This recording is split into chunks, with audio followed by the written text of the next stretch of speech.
बिस्मिल्लाहिर्रहमानिर्रहीम। अस्सलाम वालेकुम डियर स्टूडेंट्स। आज के लेक्चर में हम फेडरल बोर्ड की नई किताब में शामिल निसाब मीर तकी मीर की गजल उल्टी हो गई सब तदबीरें कुछ न दवा ने काम किया, देखा इस बीमारी दिल ने आखिर काम तमाम किया की तशरीह सीखेंगे। जैसा कि आप सामने देख रहे हैं मीर तकी मीर की फाइल फोटो।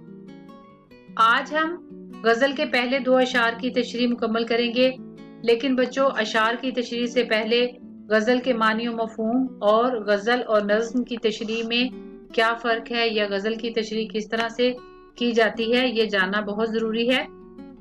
जैसा कि आप जानते हैं कि गजल के मानी और मफहूम और गजल की तशरीह कैसे की जाए के उन्वान से मेरी दोनों वीडियोस मौजूद हैं, लिहाजा आप बच्चे वो वीडियो देख के अपना कॉन्सेप्ट क्लियर कर सकते हैं। इस तरह से आपको गजल की तशरीह समझने में मदद मिलेगी। जैसा कि हम मीर तकी मीर के तारुफ में पढ़ चुके हैं कि मीर तकी मीर की जिंदगी दुखों तकलीफों और गमों से इबारत थी। मीर तकी मीर को बेटा खुदाए सुखन कहा जाता है। उन्होंने बहुत से असनाफ में तबा आजमाई की, गजल नज़म मरसिया, मगर उनकी शनाख्त गजल और गजल की शनाख्त उनसे थी। ये बहुत गहरा सेंटेंस है कि मीर तकी मीर की शनाख्त जो थी वो गजल और गजल की शनाख्त इनसे है। यानी मीर तकी मीर गजल के एतबार से, गजल गो शायर के एतबार से मशहूर हैं। जहां गजल का नाम लिया जाए तो फौरन से मीर तकी मीर का नाम जहन में आता है और गजल की पहचान भी मीर तकी मीर के नाम से है। उन्होंने गजल में सादा बयानी को शियार बनाया, जैसे कि आज की उसके लब की क्या कहिए पंखड़ी एक गुलाब की सी है। यानी बहुत सादा अल्फाज में वो बहुत खूबसूरत अशार कहते थे। इसके अलावा उनके अशार में सोजो गुदाज और तासीर पाई जाती है। लिहाजा बहुत बड़े बड़े जो शायर हैं उन्होंने मीर तकी मीर को अपना उस्ताद तस्लीम किया। उनकी शायरी की जुबान नहायत शुस्ता सादा और पाकीज़ा है और उनके यहाँ आशिकाना मज़ामीन और गमो अलम की बहुत ज्यादा बहुतात मिलती है, क्योंकि उनकी अपनी जिंदगी दुखों और गमों से इबारत थी। उन्होंने परेशानियों दुखों तकलीफों को चूंकि बहुत नजदीक से देखा और महसूस किया, लिहाजा उनकी शायरी में बहुत ज्यादा तासीर सोजो गुदाज पाया जाता है। आज की ये शामिल निसाब गजल उल्टी हो गई सब तदबीरें कुछ न दवा ने काम किया, देखा इस बीमारी दिल ने आखिर काम तमाम किया भी गजल मुसलसल की मिसाल है। जैसा कि अगर जो बच्चे वीडियो देख चुके हैं उसमें आपने ये सीखा कि गजल का हर शेर अपनी जगह इकाई होता है और मुकम्मल होता है। हर शेर दूसरे से मुख्तलिफ होता है। अगर गजल के एक शेर में मोहब्बत और हुस्न और इश्क की बात की जा सकती है तो किसी दूसरे शेर में दुनिया की बेसबाती का नक्शा पेश किया जा सकता है। इसी तरह से तीसरे शेर में कोई इखलाकी नुक्ता बयान हो सकता है और अगले शेर में मनाजिर फितरत की तस्वीर कशी हो सकती है। लिहाजा गजल के तमाम अशार जो है वो अलग अलग मौजू पर होते हैं। मोस्टली जो है वो गजलें इसी किस्म की होती हैं। बहुत कम कोई गजल ऐसी होती है जिसके तमाम अशार किसी एक ही मौजू पर होते हैं। ऐसी गजल को गजल मुसलसल कहते हैं। लिहाजा शामिल निसाब गजल उल्टी हो गई सब तदबीरें कुछ न दवा ने काम किया, देखा इस बीमारी दिल ने आखिर काम तमाम किया भी गजल मुसलसल की मिसाल है। जैसा कि अगर मैं इस गजल के तमाम अशार एक दफा रीडिंग करूं तो आपको उससे अंदाजा हो जाएगा। उल्टी हो गई सब तदबीरें कुछ न दवा ने काम किया, देखा इस बीमारी दिल ने आखिर काम तमाम किया। अहदे जवानी रो रो काटा पीरी में ली आंखें मूंद, यानी रात बहुत थे जागे सुबह हुई आराम किया। हर्फ नहीं जा बख्शी में उसकी खूबी अपनी किस्मत की, हमसे जो पहले कह भेजा सो मरने का पैगाम किया। नाहक हम मजबूरों पर ये तोहमत है मुख्तारी की, चाहते हैं सो आप करे हैं हमको अब बदनाम किया। यहाँ के सफेदो स्याह में हमको दखल जो है सो इतना है, रात को रो रो सुबह किया, या दिन को जूं तू शाम किया। साइदे सीमी दोनों उसके हाथ में लाकर छोड़ दिए, भूले उसके कौलो कसम पर हाय खाम ख्याल किया। मीर के दीनों मजहब को अब पूछते क्या हो उसने तो, कश्का खैंचा दैर में बैठा कब का तर्क इस्लाम किया। और ये गजल जो है कुलियाते मीर तकी मीर से ली गई है। तो जैसा कि आपको मैंने बताया कि मीर तकी मीर की ये नज्म गजल मुसलसल है, यानी इस गजल का हर शेर जो है उसमें जिंदगी के दुख दर्द महरूमियां नजर आती हैं। लिहाजा चूंकि तमाम अशार जो है वो दुख मुसीबतों और गमों से मुतल्लिक हैं, हर शेर जो है वो दूसरे शेर से मुख्तलिफ नहीं है, लिहाजा ये गजल आपके सामने गजल मुसलसल की मिसाल है। पहला शेर, उल्टी हो गई सब तदबीरें कुछ न दवा ने काम किया, देखा इस बीमारी दिल ने आखिर काम तमाम किया। सबसे पहले जैसे कि मैंने आपको बताया कि हम मफहूम लिखेंगे। शायर कहता है कि मैंने इस बीमारी से, यानी इश्क जो कि एक ला इलाज मर्ज यानी ना खत्म होने वाली बीमारी है, इससे जान छुड़ाने के लिए जितनी भी तदबीरें की वो सब की सब रायगां गई, कोई तदबीर काम ना आई और आखिरकार इस ना खत्म होने वाली ला इलाज बीमारी ने मुझे मौत के दहाने तक पहुंचा दिया। अब इसका मफहूम कुछ यूं बनता है कि इश्क एक ला इलाज मर्ज है जो इंसान को मौत के दहाने तक पहुंचा देता। अब तशरीह है, इस शेर में शायर अपनी दास्तान हयात बयान करते हुए कहता है कि मुझे मर्ज इश्क लाहक हो गया है, यानी इश्क की बीमारी में मुब्तला हो गया हूँ और ये एक ऐसा संगीन जानलेवा मर्ज है, ऐसी बीमारी है जो कि ला इलाज है। इसके इलाज के लिए जो भी तदबीरें की वो सब नाकाम हो गई और मर्ज बढ़ता गया। इलाज के तमाम तर तरीके, यानी इस मर्ज से जान छुड़ाने के, अब ये ऐसा नहीं कि बेटा ये जाहिर आपको भी मेरी बात समझ आ रही है, यानी इस इश्क की बीमारी से जान छुड़ाने के जितने भी तरीके, जितनी मैंने कोशिशें की वो सब की सब बेअसर साबित हुई और मेरी तमाम तदाबीर बाअसर होने की बजाय उल्टी हो गई और आखिर इस बीमारी इश्क ने मुझे निढाल करके मौत के दहाने तक पहुंचा दिया। जैसे कि एक शायर ने क्या खूब कहा है, तेरे बगैर जीस्त का मफहूम कुछ नहीं, तेरे बगैर जीस्त का मफहूम कुछ नहीं, बस जी रहे हैं मौत का अरमान लिए हुए।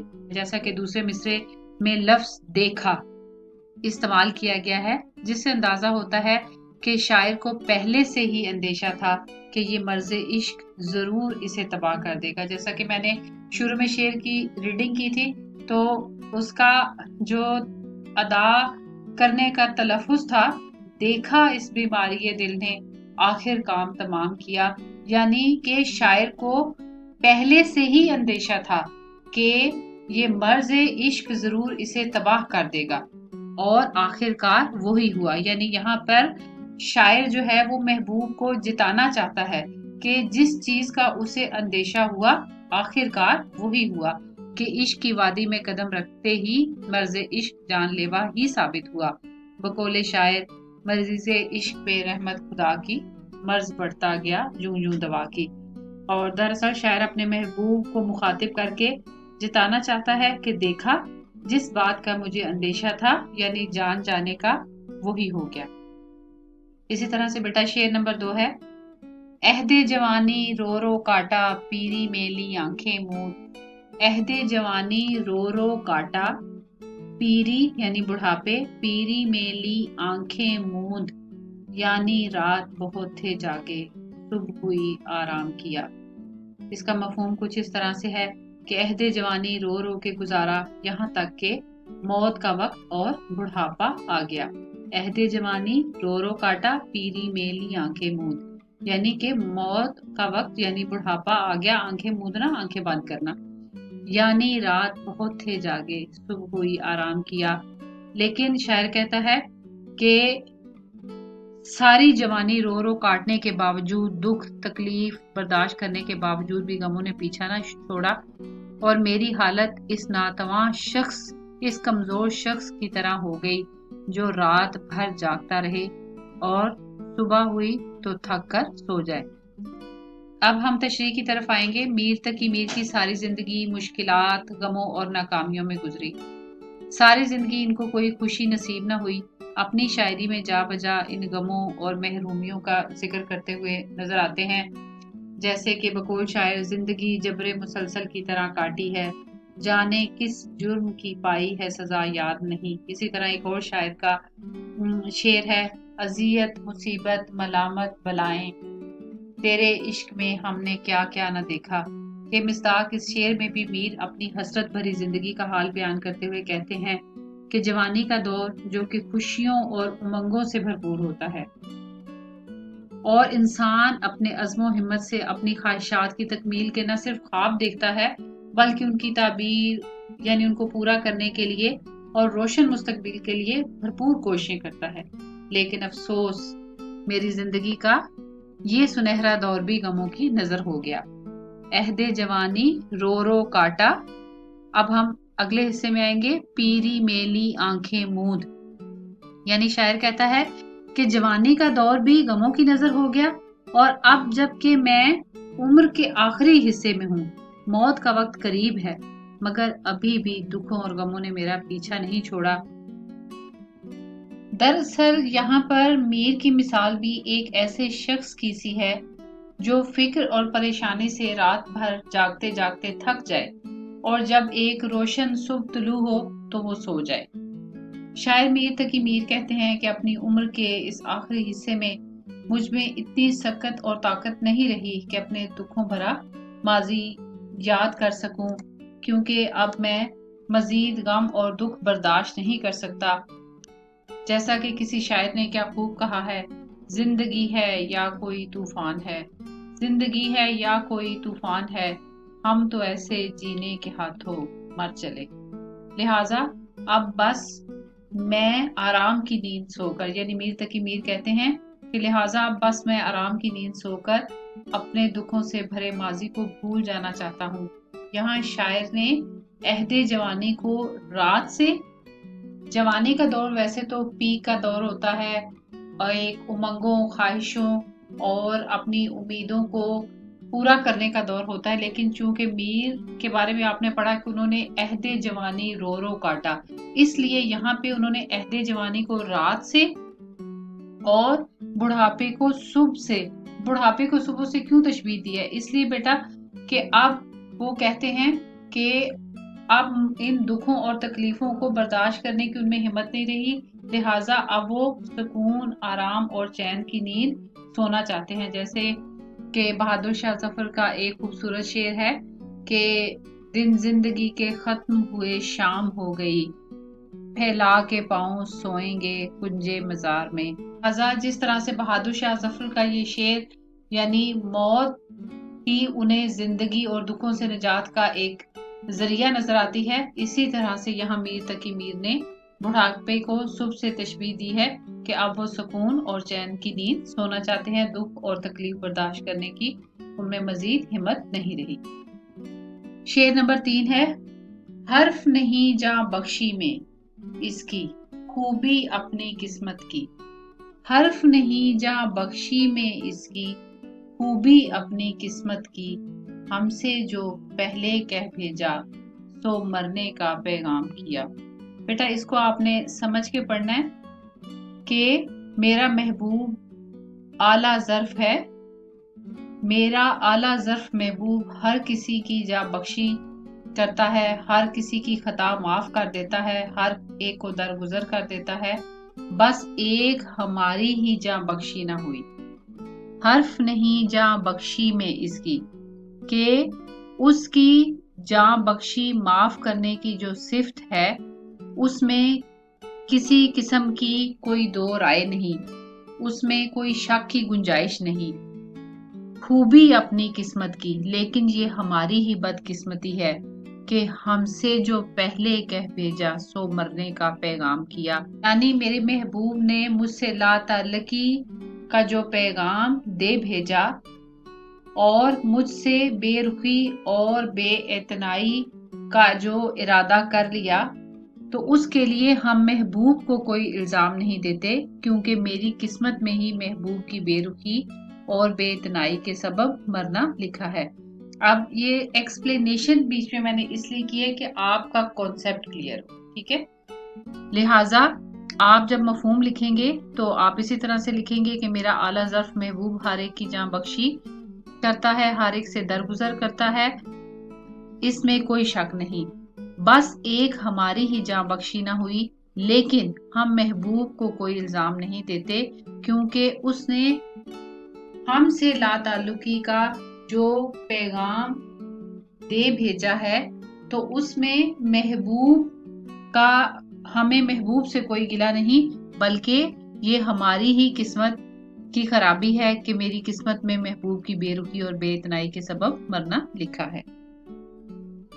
شاعر میر تقی میر کہتے ہیں کہ میرا محبوب اتنا اعلیٰ ظرف ہے کہ ہر کسی کو معاف کر دیتا ہے، درگزر کر دیتا ہے، لیکن یہ ان لوگوں کی اپنی خوش قسمتی، خوبی قسمت، آپ نے پڑھا کہ یہ ان لوگوں کی خوبی قسمت ہے، اپنی خوش قسمتی ہے کہ وہ ان کو معاف کر دیتا ہے، لیکن میرے ساتھ ایسا کچھ نہیں ہونے والا، میرے ساتھ اس کا عشق کا معاملہ کچھ ایسا نہیں ہے، مجھے یقین ہے کہ محبوب میری عشق کی خطا کو ہرگز معاف نہیں کرنے والا، اور ہم دوسرے لوگوں کی طرح ایسے خوش قسمت بھی نہیں کہ ہماری جاں بخشی ہو جائے، یعنی محبوب کے دل میں ہمارے لیے کوئی نرم گوشہ پیدا ہو جائے۔ سو میری قسمت میں تو محبوب کے ہاتھوں میں ناکام و نامراد ہو کر مرنا لکھا جا چکا ہے، لہٰذا مجھے محبوب کی بے وفائی، لا تعلقی کے خفقی سے بھجوائے گئے ترک تعلق کے پیغام کا کوئی شکوہ نہیں۔ سمجھ رہے ہیں نا آپ یہاں پہ کہ شاعر مجھ سے جو پہلے کہہ بھیجا سو مرنے کا پیغام کیا، یعنی محبوب کی بے وفائی، لا تعلقی کے خفقی سے بھجوائے گئے ترک تعلق کے پیغام کا شکوہ نہیں، یعنی محبوب نے ترک تعلق کا جو پیغام کہلوا بھیجا ہے وہ میرے لیے مرنے کا پیغام ہے، یعنی وہ میرے لیے مرنے سے کم نہیں ہے، کہ میرے لیے قابل برداشت نہیں ہے، کیونکہ قصور محبوب کا نہیں، بلکہ یہ تو خرابی قسمت ہے جو پیچھا ہی نہیں چھوڑتی۔ میری قسمت میں تو محبوب کے ہاتھوں مرنا لکھا ہے، اور یہ بات محبوب کے پیغام سے صاف ظاہر ہے، کیونکہ محبوب نے پیغام میں جس خفگی، لا تعلقی اور بیزاری کا اظہار کیا ہے، یہاں بیٹا کوئی محبوب نے یہ نہیں کہلوا بھیجا کہ وہ مر جائے، یعنی یہ بات محبوب کے پیغام سے صاف ظاہر ہے سے مراد ہے کہ محبوب کسی قسم کا کوئی تعلق نہیں رکھنا چاہتا، کوئی ربط نہیں رکھنا چاہتا، لہٰذا وہ شاعر کہتے ہیں کہ یہ بات محبوب کے پیغام سے صاف ظاہر ہے، کیونکہ محبوب نے پیغام میں جس خفگی، لا تعلقی اور بیزاری کا اظہار کیا ہے، اس سے ہمیں یہ یقین ہو گیا ہے کہ محبوب ہماری جان لے کر ہی رہے گا، لہٰذا میں قسمت کے سامنے بے بس ہوں اور جانتا ہوں کہ جان بخشی نہیں ہوگی، یعنی میری جان نہیں بچے گی، میں یہ تکلیف برداشت نہیں کر سکوں گا۔ دراصل شاعر میر تقی میر محبوب کی اعلیٰ ظرفی اور جاں بخشی کی فطری خوبی کے باوجود محبوب کے خلاف طبیعت بے اعتنائی کے پیغام سے دل برداشتہ ہو کر قسمت کی خرابی کا شکوہ کرتے ہوئے نظر آتے ہیں۔ تو اسٹوڈنٹس، امید ہے کہ میں آپ تک شاعر کا جو یہ خیال ہے، شاعر کے اس شعر کی تشریح کے حرف نہیں جاں بخشی میں اس کی خوبی اپنی قسمت کی، ہم سے جو پہلے کہہ بھیجا سو مرنے کا پیغام کیا۔ جی تو اسٹوڈنٹس، میں نے اپنی حتی الامکان کوشش کی کہ آپ کو اس شعر کا مفہوم اچھے سے سمجھا سکوں۔ اسی کیفیت کو دوسرے شعراء نے مختلف اشعار میں بیان کیا ہے، جیسے کہ ایک جگہ شکیب جلالی نے کہا، ذرا موم نہ ہوا پیار کی حرارت سے، چٹک کے ٹوٹ گیا دل کا سخت ایسا تھا، इसी तरह से ख्वाजा मीर दर्द का एक शेर है, इन लबों ने न की मसीहाई, इन लबों ने न की मसीहाई, हमने 100 तरह से मर कर देखा। मीर इसी तरह से मीर का एक अपना शेर है जिसमें वो खराबी किस्मत का शिकवा करते हुए नजर आते हैं। फिरते हैं मीर ख्वार कोई पूछता नहीं, फिरते हैं मीर ख्वार कोई पूछता नहीं, इस आशिकी में इज्जत सादात भी गई। जी तो बच्चों, उम्मीद है आज का लेक्चर आपको अच्छे से समझ में आ गया होगा।